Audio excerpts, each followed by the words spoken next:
Welcome to the Drum Shuffle, a podcast offering insights, perspectives, and conversations for drummers. I'm your host, Jamie Eads.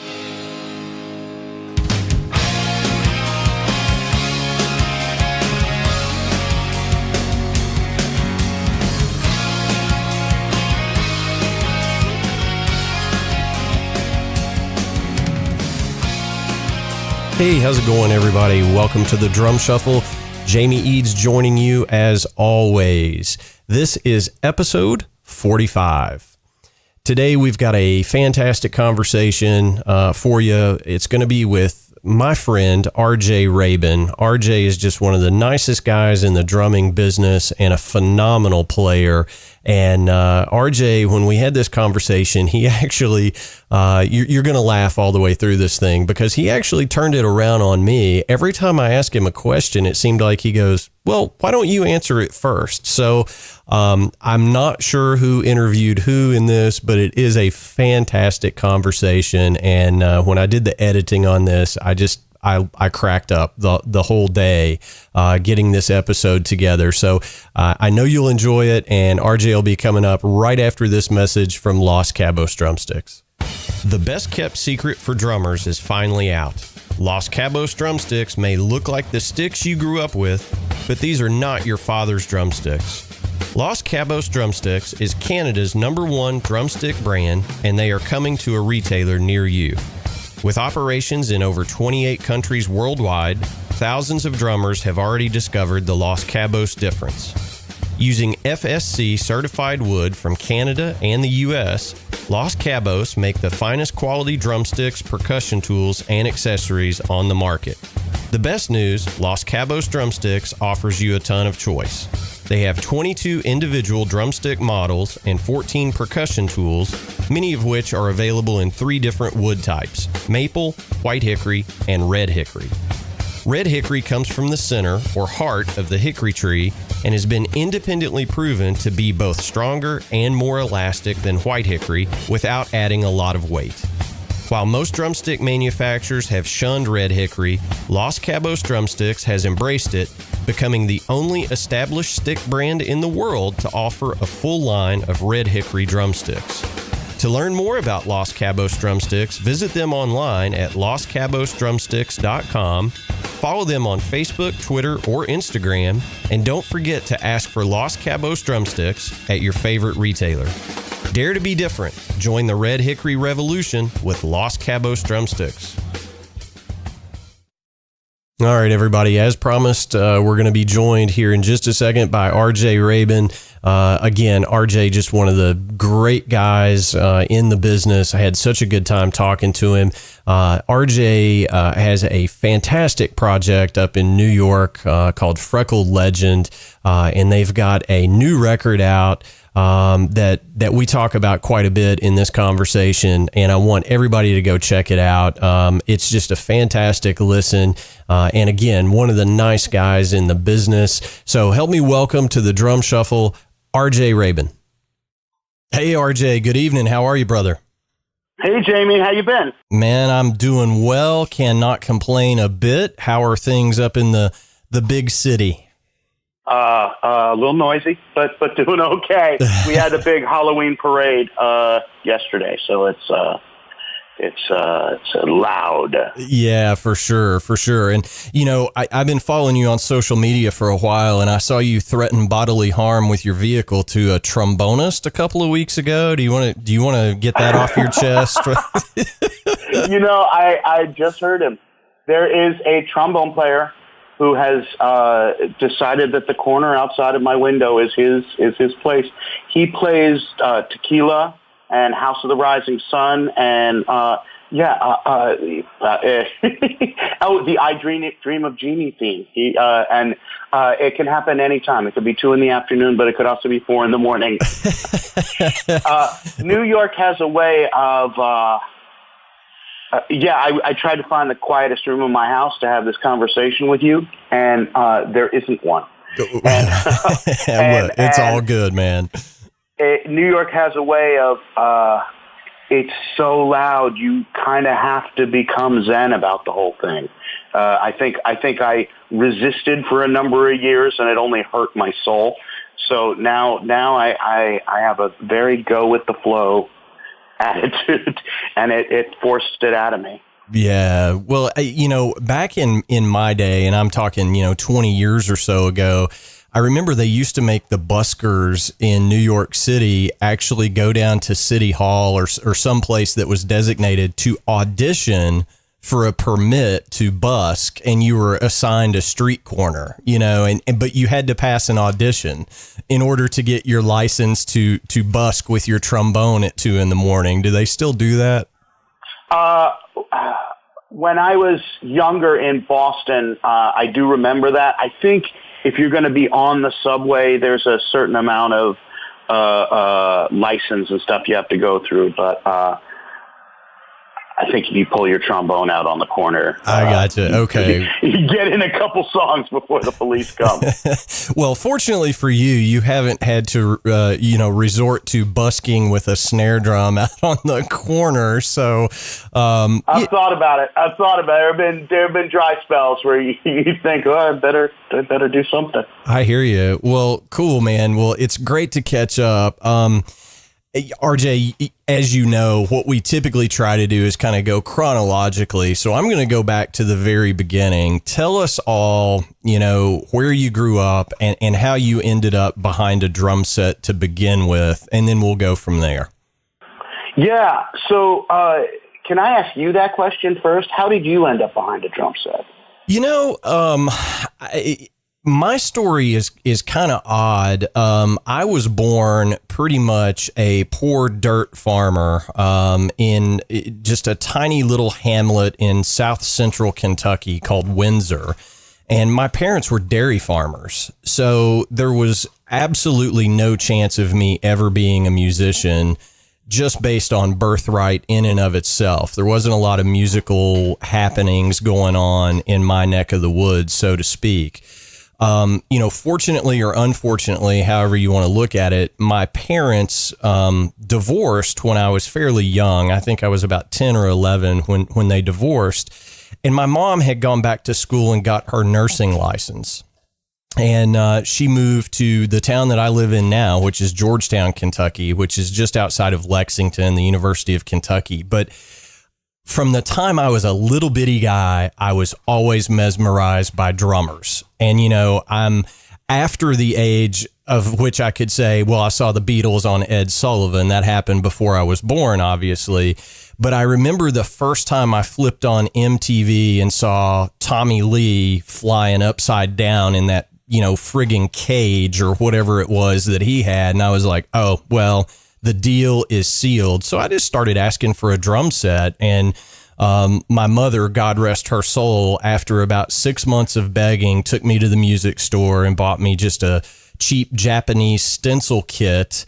And I just started throwing on every Kiss, Aerosmith, Zeppelin record that I could find and watching MTV. That's how I learned to play, quite honestly. That's the first time anybody's ever asked me that question. So thank you, RJ. Well, thank you. And I'm blown out by how similar we are. My mother was a nurse. She's gone too. And you mentioned all the big important parts there. I think Hard Day's Night was one of those important things. My father sat me down and said, you have to watch this. and that was the beginning of starting to raid his record collection and scratch up all his records. Yeah. Definitely Ringo was a big deal. And I experimented with a lot of different instruments, but by the time we had MTV, and we were probably the last kids in the neighborhood to have cable, but by the time we had MTV, I had experimented with some other instruments, and I wasn't really interested in learning scales or learning to sit and read a thing, or I just wanted to bash. And you said a lot of the band names. Watching MTV and watching the videos, especially those 80s videos where there was lots of concert footage, and you could really see the drummer and what they were doing. And,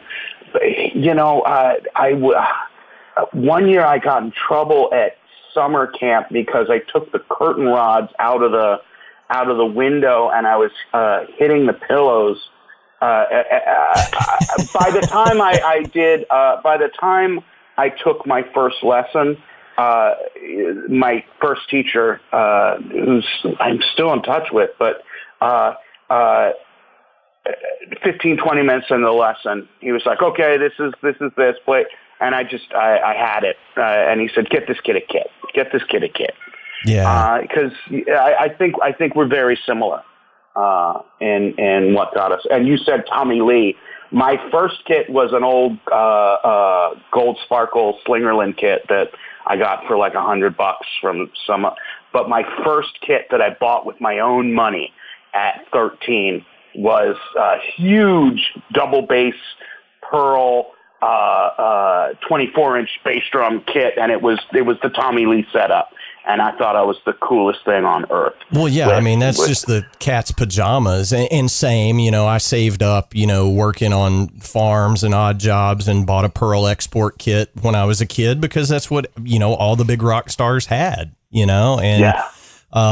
So yeah, I think it's cool. It is a similar story, and I think what is fundamental amongst drummers, which is different than other musicians, I think, is the fact that, the gear is such a part of it. You know what I mean? It's just like, oh yeah, I don't know. It's more like we both have motorcycles than we both have ukuleles. You're right. And, I think it was, I'm not sure, but I think it was Ricky Rocket from Poison who said to me once, he said, if a guitar player has a blue guitar, it's just because it was cheaper than the red one. We're, we're the guys, stuck. We can't move on stage. So we want our instrument to make that, kind of visual statement as well. So we just geek out on gear more so than most guys, I think. Plus, I think our instrument is so tied to the history of American music. And you can, the vintage drum thing is so much fun. I listened to the podcast you did with 2 or 3 weeks ago. The engraver. John Aldridge, yeah. Yeah. Oh man. And his knowledge of vintage drums and his passion for that. And you can go back so far with drums, and I'm while we're here, I'm looking for your website. What color are your drums? The ones that I'm playing right now are, and this is what I told my builder. Of course, I'm an artist with Bowie Custom Drum out of Bowie, Maryland, and I told Kevin there, I said, I want a nod to Bonham's early 70s green sparkle kit. And we chose a color called Kryptonite Green with Kelly Green metal flake in the paint. But I told him I want to be able to see green from the International Space Station, and he delivered. Fantastic. Yeah, so the drums on your website now, I'm seeing they're kind of like a Ringo black and white stripe.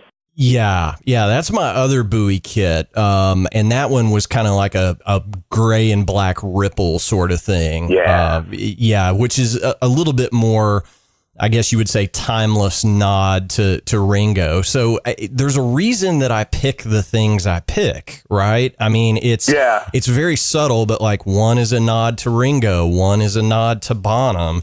And most people don't pick up on that except other drummers. And they know exactly what I'm going for when they see it, Yeah, absolutely. So it's just, for all cool stuff. Almost my entire career, I played black drums because I wanted to be able to fit in if I got called for a wedding gig. Now that I've kind of shed that expectation of myself, my drums are gold sparkle, and I have one of those Ludwig kits from the 70s that I think they call it skunk vomit, or just these crazy colors. And Yeah, I mean, it's it all great mirrors stuff. my self-image, if you know what I mean. I do indeed. Now, at what point? Now, I know you're a graduate of the New England Conservatory of Music. Now, when you were a kid and started playing, when did you start thinking about like really studying the instrument and going to school for drumming? Did you do, I hate to jump around so much, but did you do marching band and things like that growing up? And it was just a natural progression? Yeah. So I never did marching band, and honestly, I've watched some of those guys on the internet and what they can do, and there's an amount of envy that I never got in on that. But school. I wanted, just like you, I think I wanted to be like Tommy Lee, and I wanted the bus and the girl and the cool drums and the motorcycle. And going to school was never even a thought. My first teacher was a guy named Jeff Krause, and he kind of straddled both worlds. He had a foot in drum set and jazz and a love for jazz, but he was also a classical musician. And he taught what the preparatory division, that's like the high school at Manhattan School of Music. And so at a point, a couple years in, he said, "Hey, kid, if you're going to do this, you better start coming into Manhattan School of Music on the weekends." And, telling a high school kid that the weekends are going to be spent at another school was not tremendously interesting or intriguing. But I started going, and I was working on mallets and timpani, and not well. Don't get the impression that I can navigate any of that stuff. But ear training and playing with the jazz ensemble, and you just get caught up. I just got caught up in it, and after a while, it just was. Okay, and now after this, you go to music school. Right.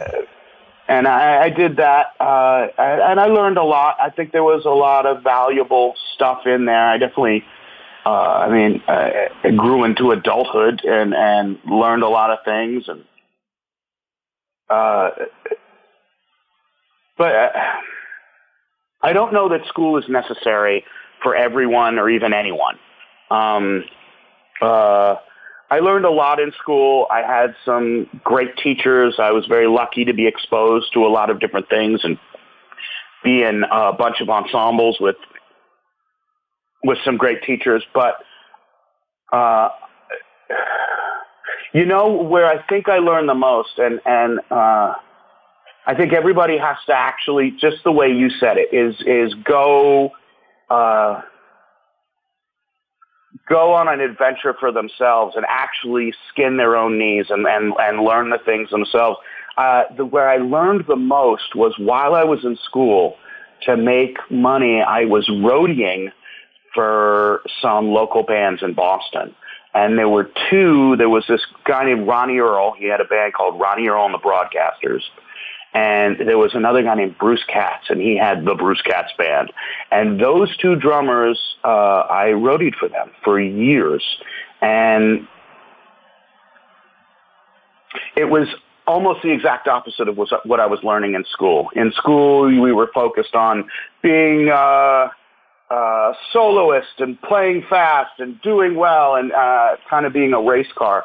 And when I was sitting behind Per Hansen with Ronnie's band or Lauren Entress with Bruce's band, I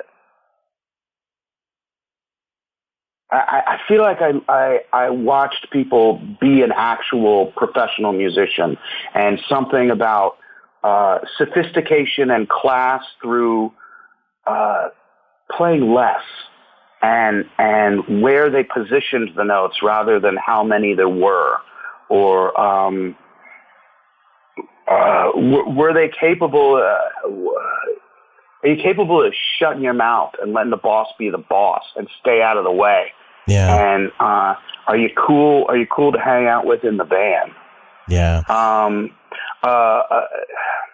Well, but it's kind of go ahead. Well, it's kind of like the old saying, and I say this to people all the time, and I don't even know where I picked it up, but I heard it someplace, and it was, groove for dough, do fills for show, and sometimes it's what you don't play that has the biggest impact on the music. Oh yeah. And I think that's the hardest thing for any player to figure out, whether you're a piano player, a drummer, a guitarist, lead trumpet. It doesn't matter. Sometimes it's what you don't play that makes the biggest impact in the group setting anyway. Yeah, I'm with you on that. And yeah, I'm with you on that 100%. And it's funny. A lot of the music I love to listen to doesn't even have drums. Same. But yeah. So and that might be a drummer thing as well. Like there's this Jack DeJohnette record where I think he plays kit on like 4 of the tunes, and he plays piano on the rest of the album, and it just kills me. I just love it, and I love the way he plays piano. Yeah, if I'm listening to music, I just said Jack DeJohnette, so there's that's pretty sophisticated stuff right there. But the stuff that touches me deeply is very rarely mind-bendingly technical. Yeah. Well, I think I can only speak from my own perspective and through my lens, and there's nothing that I love more than putting on a Rush record and listening to Neil be Neil. But I can't do that for hours upon hours because it makes my, for lack of a better technical term, it makes my brain swim. You know what I mean? Yeah, there's like an ear fatigue after a while. It is, kind of these big magnum opus drum things. After a while, I'm just like, yeah, I get it. That dude's a beast.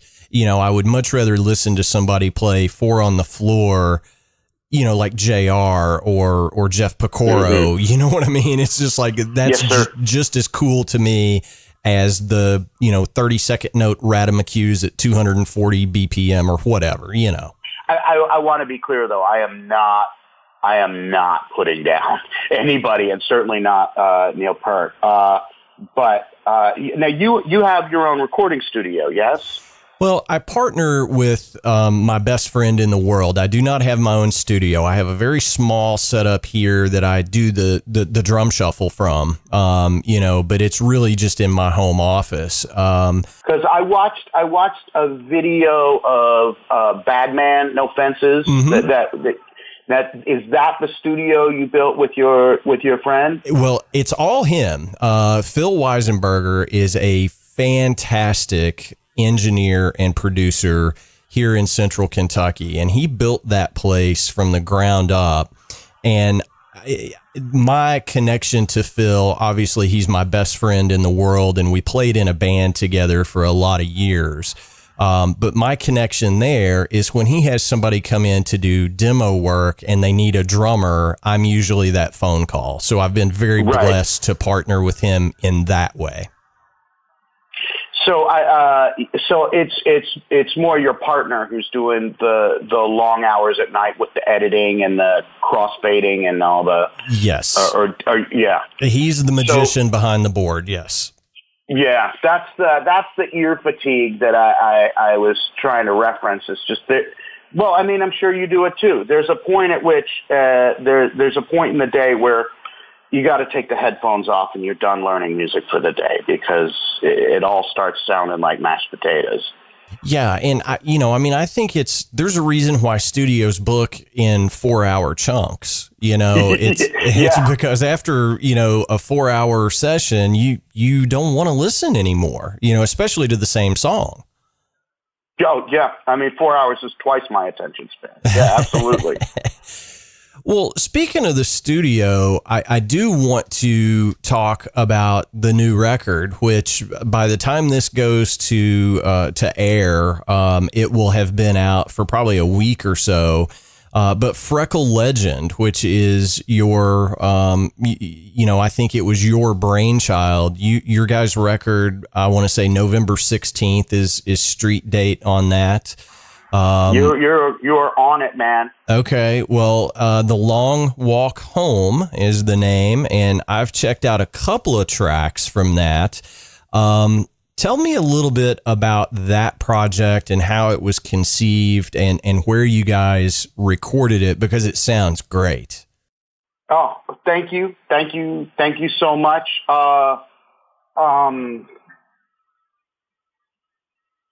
Not even sure where to start. I'm 45. I've been in New York City for a little over 20 years as a sideman, doing that and working as hard as I could to be a full-time drummer. And it wasn't until I kind of reached a point where I said, you know what, I'm kind of done. And I got a day job. Oh, wow. That's serious. Yeah.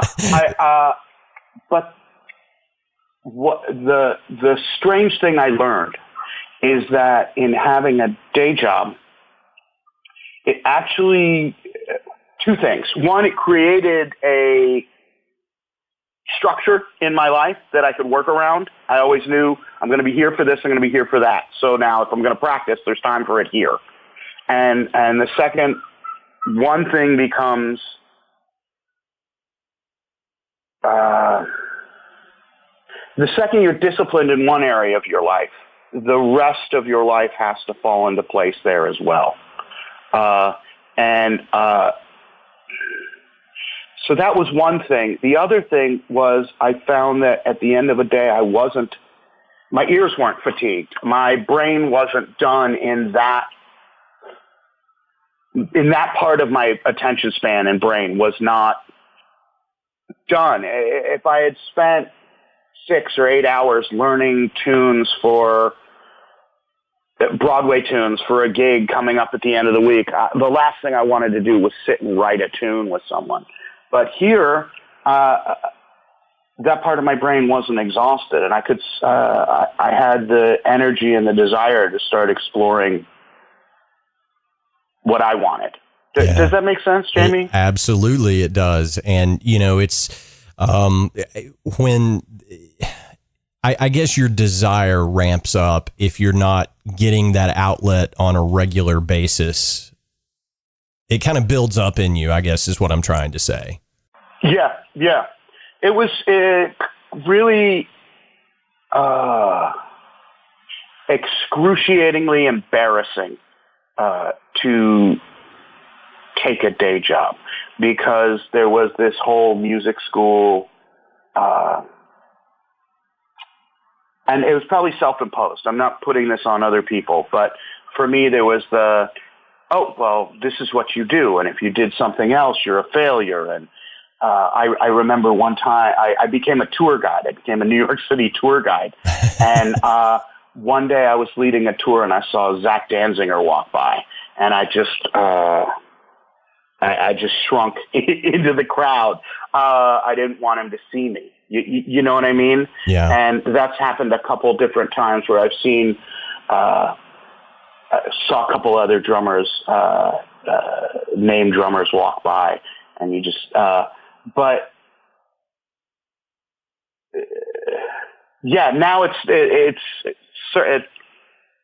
now it's a point of pride. Now it's something that I did that actually freed me from, an opinion I had that was completely off kilter and not the truth. Yeah. I hear you. And, here's the thing that that I find really cool about it is, I mean, obviously you have grown up, playing rock, playing jazz, playing a little bit of every genre of music. I think what you've done with Freckle Legend that's so cool is you've kind of mashed all of that together into this record. And I'm not trying to put words into your mouth, certainly, but it feels to me like this really cool fusion of styles. Thank you. Yeah. I don't have an elevator pitch for this record. Almost all the time somebody will say, oh, well, what style is it? What is it? And I don't have an answer. There's an avant-garde jazz thing, but almost that comes more from listening to Devo or 80s new wave punk than it does jazz. I really liked the Lounge Lizards. I don't know if you've ever checked them out. Sure. And then there's stuff in there that comes from loving Black Sabbath, and then there's some vocal tunes that are. Yeah, I have a hard time describing it. Most of the time when other people say what the record is, I just say, yep, that sounds right. Well, that's probably are nice and smooth. Yeah, I mean, what were you going to say? I was going to say that's probably a good way to approach it because, I mean, I don't see this being on like Sirius XM smooth jazz. It's not that kind of record, Well, thank you. It's not Kenny G by any stretch of the imagination. You can definitely hear the jazz influence, but like the couple of tunes that I heard, I was like, oh man, this has got some funk to it. It's definitely got some, like you said, avant-garde sort of elements to it, but it's not unaccessible. Some of that avant-garde stuff is just, quite honestly, utterly unlistenable. It's just noise. Did you see the Fred Armisen comedy for drummers or stand up for drummers? Yes, special? And I think they ought to force children to watch that video before they can buy their first pair of drumsticks. So that everybody's in on the joke. Right. But the record is sonically, it's very good. It sounds great, but it's, God, I don't want to tell people it's a dance record, but it's, it's got that element to it as well. I mean, it's like danceable jazz music. Does that make any sense?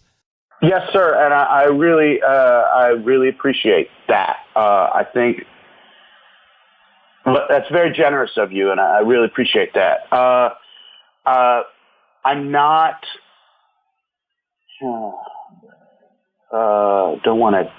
I am not a chops fiend.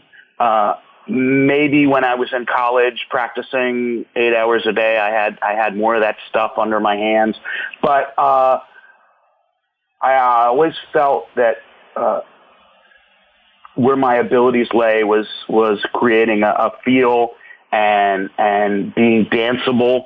And that's what I certainly was going for with this.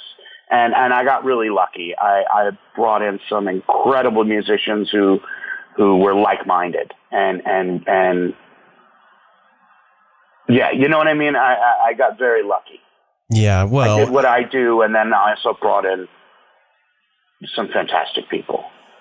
Yeah. And I mean, I think that's, unless you're just, over the top gifted, it's hard for a drummer led group. Now, there are certainly guys that have made a living doing it. I think of, Bill Stewart, Jack DeJohnette, Max Roach, Buddy Rich, all the greats were able to be a drummer led ensemble, but if you don't surround yourself with those incredible players, it's a 40-minute drum solo, and I think that only appeals to a very narrow segment of people. this is good music, and I want everybody to check it out. And, I know that you've got a link on the Freckle Legend site. You've got a store tab so people can get physical copies if that's what they want, and it's going to be available everywhere. So yeah, it's on Spotify and YouTube, and you don't have to. You just get it. You're not going to hurt my feelings. I'd love you to hear it. Don't download it. Buy it, people. Yeah. Okay, I guess I shouldn't have said that. I mean, we're drummers, we're musicians. I think we just like to share, and it's still mind-blowing to me that someone would want to listen to something to this, and so I just appreciate that anyone would even care enough to type it into YouTube. But yeah, buy the record. Well, that's what you're supposed to say anyway, But so is Freckle Legend, is it kind of a permanent installment for you? I mean, are these guys that you're playing with, Roseanne and KO and Teddy, is it kind of a full on thing? Like, are you guys going to tour this music, or is it more of, a one-off project? Well, I don't see this as a one-off. Although when I was doing it, I didn't even believe it was going to make it this far to be a full record. I was just sticking my foot in the pool to see what the temperature was. But yeah, Benjamin, the sax player, we've been friends and playing together since about 1991. We were both in school together. So my relationships with some of these musicians goes back quite some time. With someone like Teddy or Adam Stoller, just the past couple of years, and Kale, maybe 4 or 5 years. But this is my team, and based on availability, and Teddy goes out on the road with Joe Jackson, and Adam is almost always on the road, and these guys are pretty much in demand. So I'm very lucky when they're around. But this is my team. Gotcha. These are my guys. Yeah. Cool. Well, I mean, it's a great record. Where did you guys do the tracking at? Because it sounds fantastic. Thank you. It was a studio in Bushwick, Brooklyn, called Rero Music, and it was co-owned by Rozan Razman and his wife, who is Rie. She was the live stage MD for Beyonce's band. Oh, wow. So she was the keyboard player. She's not on the record, but she was there helping. Well, which take should we do? Should we do this take? They had just had a baby. So I was there with both of them and the baby a lot, making decisions. But they're about to have a second child, and his family is in Malaysia and her family's in Japan. And they made a very, I don't know how tough it was for them, but they made a decision that for me would have been tough. They decided to move to Malaysia, and she's no longer with Beyonce because they wanted their children to be with their grandparents. And it's kind of incredible. But they've moved that studio back to Malaysia, and so I don't know that we'll be going to Malaysia for the second record. I'll I'll need to think that one through. But Malaysia is lucky to have them. Well, the record sounds really, really good, and I don't say that lightly. I think. And I've said this on this show, so my weekly listeners know what I'm about to say. The good news is anybody can make a record today. The bad news is anybody can make a record today. Right. Yeah. So, you kind of get lost in a sea of new music coming out all the time. But the good news is you don't have to look very far to get your stuff committed to tape or hard drive. There's a lot of great studios that are just in somebody's basement or bedroom even, so. And I I really appreciate what you're saying, and we did spend a lot of time and hours and hours and hours tuning drums and putting them in the right corner. And well, the sax, should it be in the booth? Should it be in the corner? Should it be next to the drum? Should it trying to get the right sounds? But I also think that often creativity is more important than. To me, sometimes when I'm listening to a record, the creativity of the person is more important than how pristine the wind chimes are. Or do you know what I mean? I do. Yeah. Sometimes it's, are they playing from the heart? Are they playing from? Yeah. Does it have balls? You know what I mean? I do. I remember being in music school and I bought a Rancid record. And I was just so thrilled. It was after listening to so much jazz and classical, and there's a rule for this and a rule for that. And when you're doing harmony, Bach said to do this and that and the other. And just to listen to Rancid and sing over the bar line, and it's not even in time. And is that singing? Is it yelling? What is this? And it was so liberating, and I would giggle. It was just joy, and it felt like, oh, I could do this too, and this counts. Right. So, yeah, I don't want to. If there's a young drummer or musician listening, just be creative, do your thing. It doesn't matter. Don't be. Just get it out. Just do it, and then do it again, and then do it again.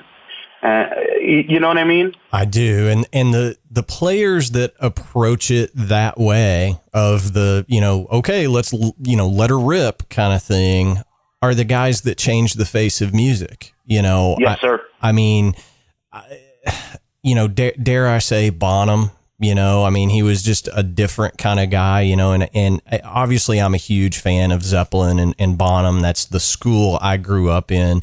But, then you have, guys like Nirvana, their first record, Kurt's guitar was barely in tune on most of it. Yeah. I think his guitar had been dropped so many times.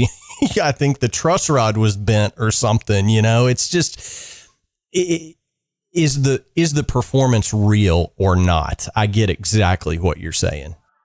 Yeah.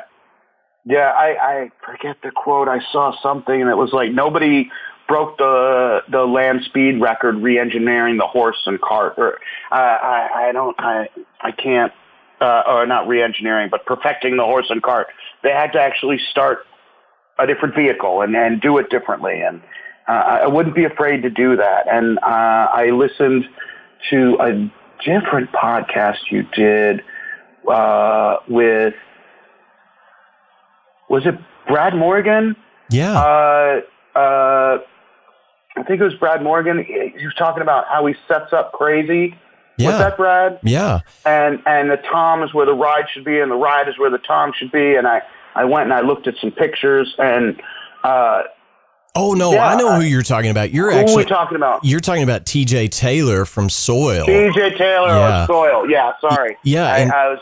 TJ grew up as a left-handed guy playing a right-handed drum set, and TJ's a good friend of mine, and, he lives here in Central Kentucky when he's not on the road. And when I watch him play, I'm just like, oh my God, this is bizarre. Yeah. I have some drummer friends like that. I can't, if I'm watching them play, I kind of have to look away and just listen.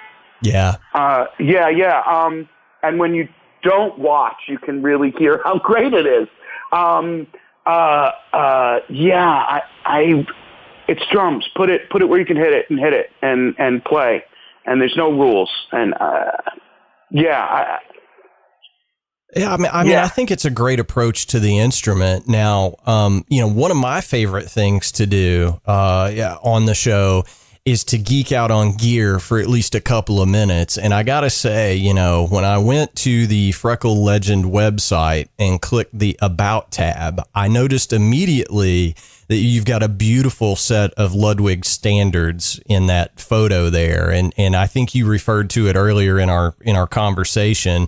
the beautiful black strata wrap that Ludwig did on those standard drums back in the day. That's a good looking set of drums, RJ. Oh, thank you. Those are the 70s ones where they were trying to keep up with the Beatles and the Monkees. So that has streaks of orange and red in it too. And that was, I don't know where they called it clown vomit or skunk vomit. And that was my first Ludwig kit. And I have a second one now. And, those old Ludwig kits are something special. They're a lot of fun for me. That album was done mainly with a very large Gretsch kit. I think a 24 and then a 14-inch tom and an 18-inch tom. Oh, cool. And big. Lars Ulrich, big. Yeah. And your kit, I was looking at your kit, which is just gorgeous. What's the name of your company that does your... It's Bowie Custom Drum out of Bowie, Maryland. Kevin Smee is the owner and sole proprietor there. And Kevin, they look like old Slingerland Radio King lugs. Yes, beaver tail lugs on that black kit. So classy, man. Yeah. This is a guy, I met him on a drum forum, a drum building forum. And we just started talking, and I had him build a snare drum for me. And I was like, man, this is the nicest snare I've ever played. So I had him build a second snare and then a third snare. And I was like, okay, will you build me a whole kit? And hence started the relationship. And I mean, I just couldn't be any happier with it. And he's one of those guys, like, I literally pick out every nut, bolt, washer, screw. I mean, it is custom, from soup to nuts. I get to pick everything that gets used, and there are no. So you had him build you 3 snare drums to start. Can I poke you and say, how many snare drums do you have, man? I think the collection now is probably 6 or 7. I want to say, nice. Yeah. I mean, I'm not a collector, I mean, certainly some guys are collectors. Like I had Brendan Buckley on not too long ago, and, he's got, 40, 50 snares. I've had Matt Chamberlain on, and it's in the hundreds probably with them. Yeah. But he's running a world-class studio doing drum tracks. But, for me, I've got my 3 Bowie drums that kind of cover all the ground, and those are my live and they're drums. All wood. They're all wood. One of them is a metal. I got into this phase where I became a big fan of 13-inch snares, and as you know, Ludwig does not make a 13-inch Black Beauty. They just don't make it. They're either 5x14 or 6.5x14.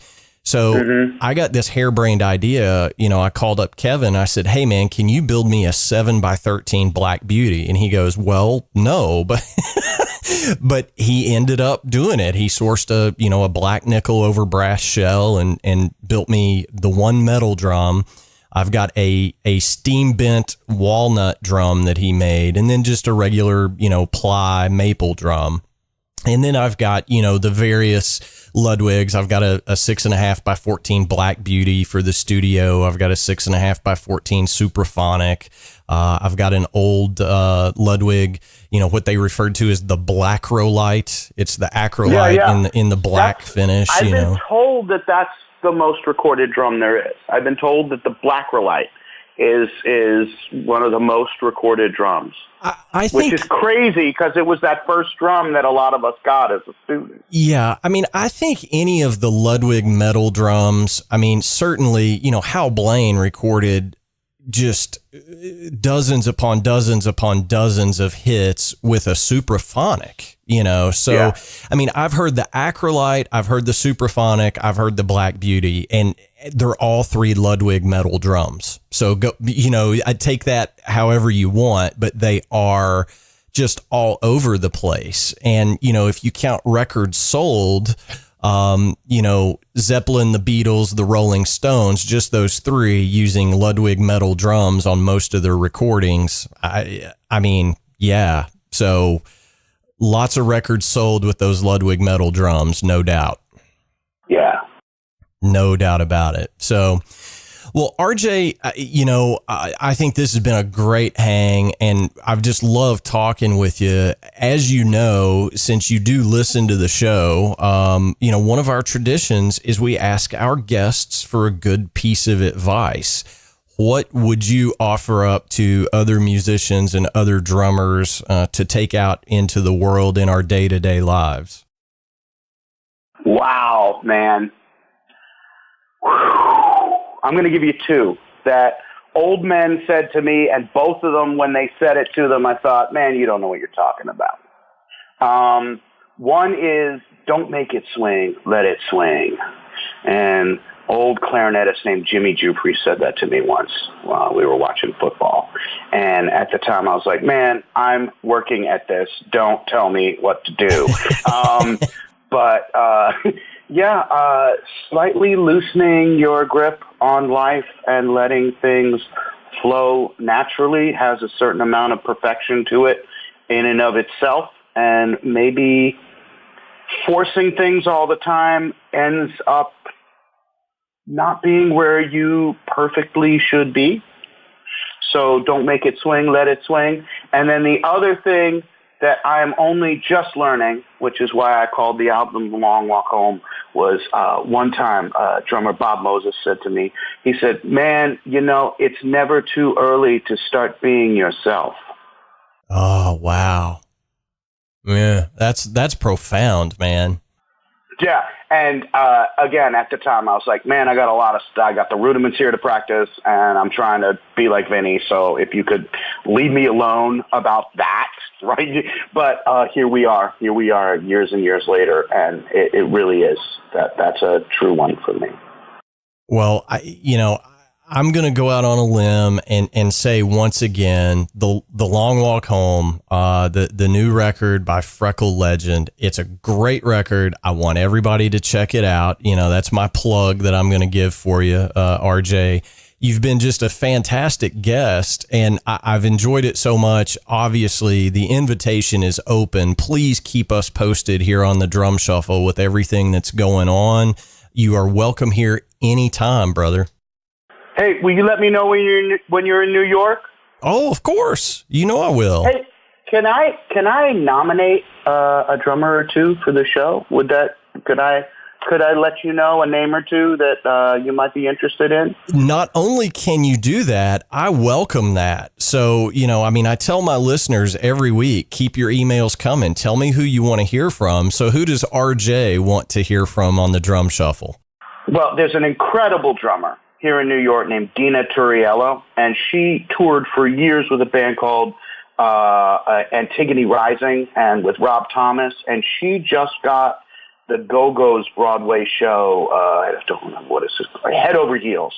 And so she's a regular pit musician, I think, for the first time in her career, but she's a monster, and she's got a lifetime on the road, and she's just someone I love hanging out with. I'll just call her on the phone and we'll talk for an hour. And I highly recommend checking out Dina Turiello. And then there's those Los Cabos drumsticks that you use. Mm-hmm. I was checking out that website, and one of my friends is also a Los Cabos user. His name is Alex Cohen. And Alex practices 16 hours a day and can do things on a drum kit I have never seen a human being do ever. And there's a certain special kind of concentration and a certain special kind of person. And I don't even aspire to be like him at all. But I would love to hear you get inside his head. And so those are my two nominations. Okay, awesome. Well, it should be very easy for me to get in touch with Alex because, I obviously I can reach out through Los Cabos and those guys treat me like family and they'll get us connected for sure. But I'll give you Dina's phone number when we get offline. Okay, yeah, let's not broadcast that to the entire internet today. She would not like that at all. But yeah, that's great. RJ, great idea, man. So hey, again, thank you so much for taking time. We're going to be looking for you. Hopefully you'll get to touring around. if you get anywhere near, I will be there. And I will certainly let you know the next time I'm in the city so we can go grab a cup of coffee and catch up in person. Jamie, you're the best. Thank you so much. It's an absolute honor to be on your show. Thank you so much. This is incredibly humbling, and I really appreciate it. Oh, man. Thank you, RJ. We will talk to you very, very soon, okay? Yes, sir. All right. See you now. All right, everybody, that's going to wrap up episode 45 of the Drum Shuffle. Many thanks to RJ Rabin for, well, quite honestly, interviewing me through that and taking some time out of his really busy schedule to come on the show. I can't wait to have RJ back.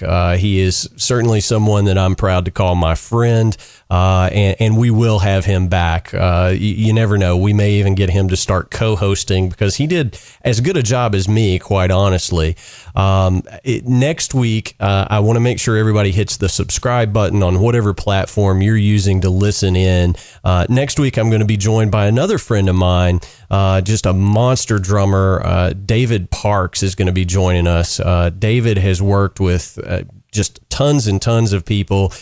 He's out on the road splitting his time between Derek St. Holmes and Casey James right now. And he's also putting together the next installment of the Nashville Drummers Jam. And we talked to David about that quite a bit too. That's coming up on December 17th in Nashville down at Cannery Row. So make sure you tune in next week to hear that. Thank you all so much for tuning in. We can't do what we do without every single one of you. I mean that sincerely. We love hearing from you. Our email address is thedrumshufflepodcast@gmail.com. Send me an email. I will respond to every single one that I get. It means the world to me that you take the time out to ask a question. Our web address is thedrumshuffle.com, and you can find more information on me over at jamieeads.com. So until next time, may your head stay strong and your sticks never break. Cheers, everybody.